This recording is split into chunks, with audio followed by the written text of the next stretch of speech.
In today's tutorial, we're going to talk about replacing a leaking pop-off valve on your hot water heater.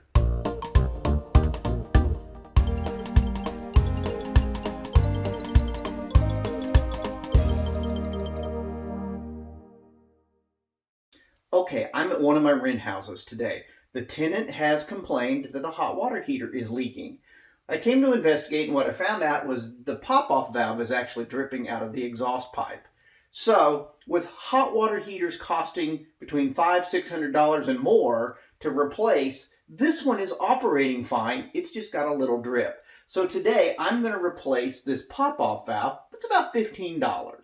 There are a couple of things we need to do in preparation for this project. Number one, we should shut the hot water heater off at the breaker box. If you have a gas hot water heater, then you need to turn it to off because we want this hot water heater to cool down.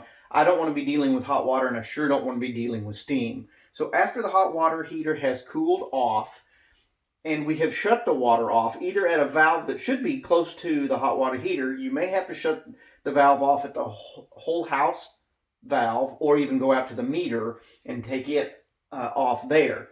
After the hot water heater is cooled off and we have turned the water off, then we can release the pressure. You just simply open this little valve and it'll start to spray water out of here until the house pressure equalizes.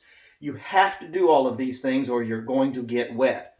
So, this one obviously isn't to today's code because this just dumps out on the floor. Most of them will go either under the house or have a vent to the outside. So we're ready to take this off now. I'm going to start by removing this exhaust tube. So I'm going to put my pliers on there and hopefully it's going to be cooperative. Well, that's a nice sound, but yeah, it looks like it's going to be cooperative. So I'm going to unscrew this completely and get it out of our way because we have to rotate the pressure relief valve. I keep calling it a pop-off valve. Its actual term is a pressure relief valve, and you buy those at your normal favorite box retailer. So I'm going to set that out of the way. And again, we've already released the pressure off of this. If you hadn't released the pressure at this point and you go to turning this, it's going to spray out all over you. And if you didn't turn the hot water off and let it cool, it'll be spraying hot water all over you. So with any luck, this is going to unscrew for me. Oh, it was tight, but it's going to do it. So I'm going to take it out. And, just again, I just use regular tools because I like these tutorials to be for people who don't have specialized tools. This is a pair of channel locks. You can use a pipe wrench or whatever you want to use. Now, there might be a little more water come out of this when I get this up out of the way here, just to equalize a little more. Looks like it's going to do pretty good. And that's what the valve looks like right there. What causes these to leak is usually this, and this is the lime scale. Try to zoom in there a little bit, and it just builds up and it keeps the valve from closing all of the way. You live out in the country, particularly on a well or something, you're going to have a lot of lime buildup. That ultimately this will be the demise of this hot water heater because it will also build up on the heating elements, and that will keep it from heating properly. Okay, I've got my new pressure relief valve, and I'm going to take some pipe joint compound. We commonly call this pipe dope, so in some of my videos I call it pipe dope. It's actually a Teflon product. It's called a pipe joint compound. So we're going to put that on the threads liberally, and we're going to stick it back down in the hot water heater, back in the threaded place, and we're going to see if the new one will thread down in there. It's very easy to get these started crooked because of the rust that's on the female part of the union, and so you kind of got to be careful getting these started. But once they start, they should go down there pretty easily.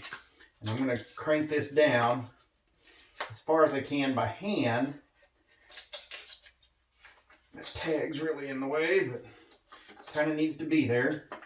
And then I'm going to take this and go ahead and put it the rest of the way down with my pair of pliers. Okay, we've got the new valve in and tightened up.